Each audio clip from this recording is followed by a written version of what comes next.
Please be some good high-quality comics. Well, fuck. How should one open a major debut into a new side of a superhero multiverse? Answer. Open up with a 5-page intro with bad coloring, art, and writing about colonizers. Considering the state of Marvel Comics and the entertainment industry, does the author really want us to pity these guys? Dialogue is impressively confusing. What civil war are you talking about? The Kree-Skrull War? Annihilation? The Phyla dad mentions a new emperor for Skrull, yet the new emperor is not shown at all. Then we transfer to the Guardians of the Galaxy, celebrating a colonist holiday, Thanksgiving, with an actual human turkey. Also, you probably should have done the caption with names on the characters, so that new readers would not be confused. I do not expect the majority of the audience to know the bald, Asianish lesbian and sunglasses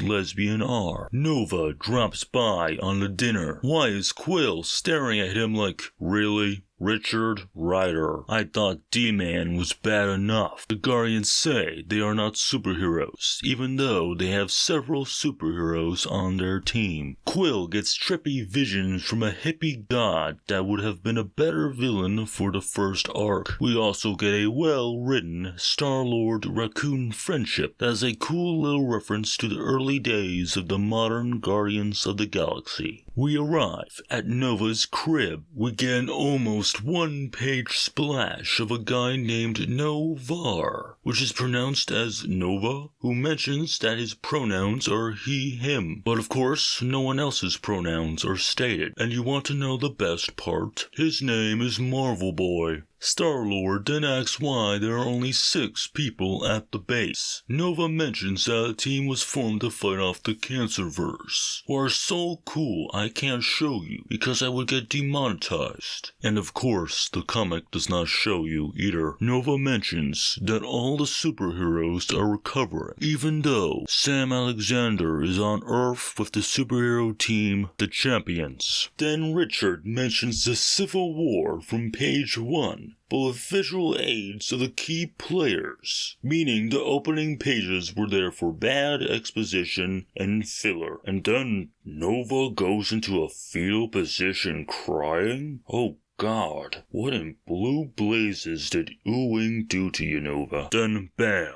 The title card that takes up 2 whole pages. Rocket uses the words rebooted pirate gods while talking to the alternate universe lesbians from the perfect dimension. Then Megan, Rapino, explains his powers more, meaning that the whole page he got missed a ton of info. Guardians fight the pirate gods, and witness this beautiful line from phyla fail, truly. A Captain Marvel. Cue the worst action scene ever with way too many text bubbles. The Guardians' plans are falling apart. For a second I thought Marvel Boy mentioned Bioshock. As it turns out, it was just an Anarchy reference. Marvel Boy brings a hurt moondragon into a lower level and finds our last page, who ends their first issue with Hercules. This issue could have been 2/3 shorter and would have conveyed the same amount of information. If you want to be nice, you could give it a 4 out of 10, but I am much harder on first issues. Hercules tells Moondragon and Larval Boy that this new Zeus is not his dad, but Dark. Sounds crazy! Rocket's black hole bomb is taken by the Chinese. Marvel Boy breaks Hercules free, then Herc flirts with him and says the name even though Hercules has been in Marvel since the 60s, and yes, him doing sausage on sausage is real life lore. Wait, I need to look up some more information.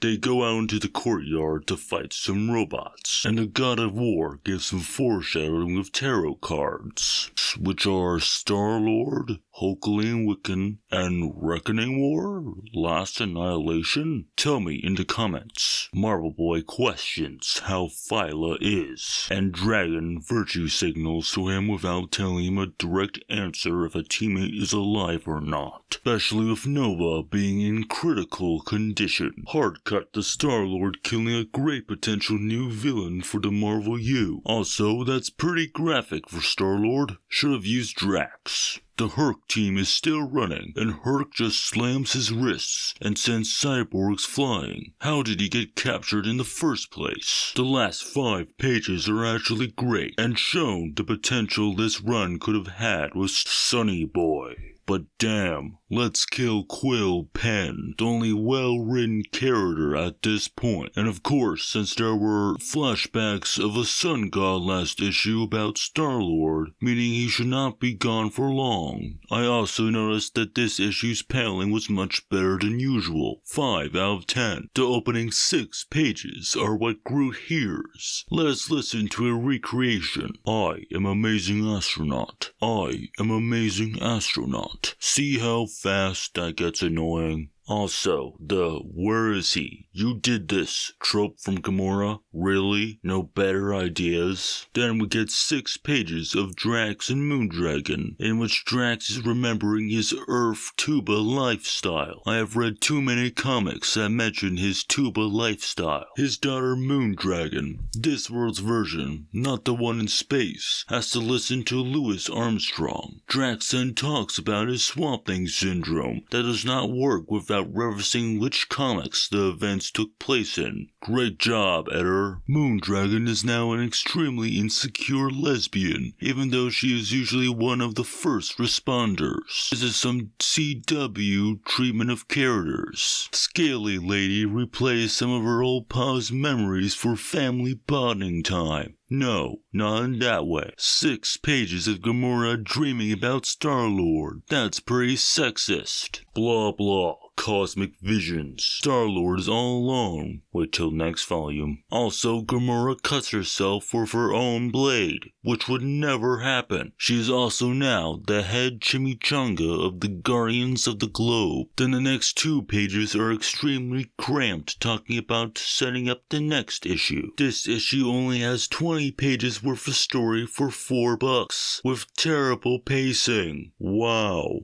3 out of 10. We open to a giant beaver rich guy hiring the Gamora team to kill Rocket. And yes, Groot is reading about a comic about the death of Captain Marvel. Also, yes, Ewing is advertising one of his back-issue paperbacks that he made himself. The 4th page is so much wasted room that could have been done in a few panels. Also, why are you focusing on Nova's abs? Wait, does the author use this to experiment? We'll get a few pages of Rocket being at a bar. The bunny assassin is holding a sniper rifle when I presume the beaver is master. Another transition, but to Marvel Boy using a power that was not mentioned in his opening page back in issue 1. It's pretty cool though. He is currently running to a power converter that looks like Galactus's helmet. Nova is talking through Moondragon to fill up panel space to showcase some good art, but of course there's too much added, making the art seem drowned out in a sea of too many words. This could give Bendis a run for his money. Cue a 7-page sequence of Marvel Boy fighting and summoning Herc to fight for him. Oh no, the prince was there first. Don't ask how he got there, but he probably knew the location by the perfect Moondragon's information. But at least the fighting was good. Excellent use of character power. I wish this issue could have made it more clear which Moondragon was which. Sure, you can get it through context, but that can leave your reader momentarily confused. This was certainly the best issue out of 7 out of 10, but it's clear that this book has too many characters. Hope it does not double to about 15 or so. The Moondragon issue with only 10 pages dedicated to her and her self-doubt. Not a terrible idea, but horrendous execution. We fully begin with 2008 flashbacks and a bug cameo confusing to new readers because his costume looks almost exactly like Marvel Boy.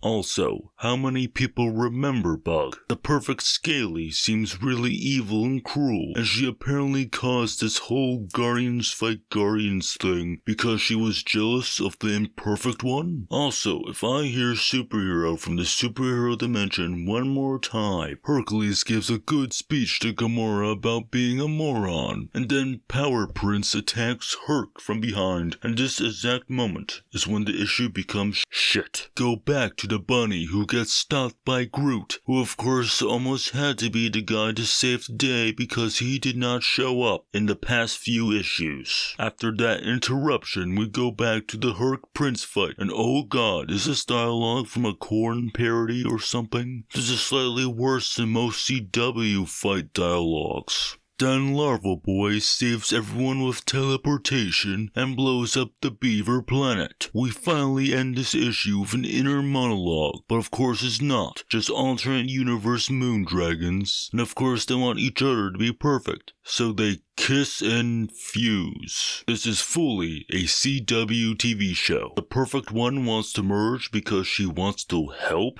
considering all the damage she caused to the 616 version. Phyla Vale calls the new Moondragon, and she of course replies with, "We're both right here." She is also in an evil pose and looks menacing. 4.5 out of 10. Terrible way to end the first paperback. In conclusion, if we want good comics, then it's us.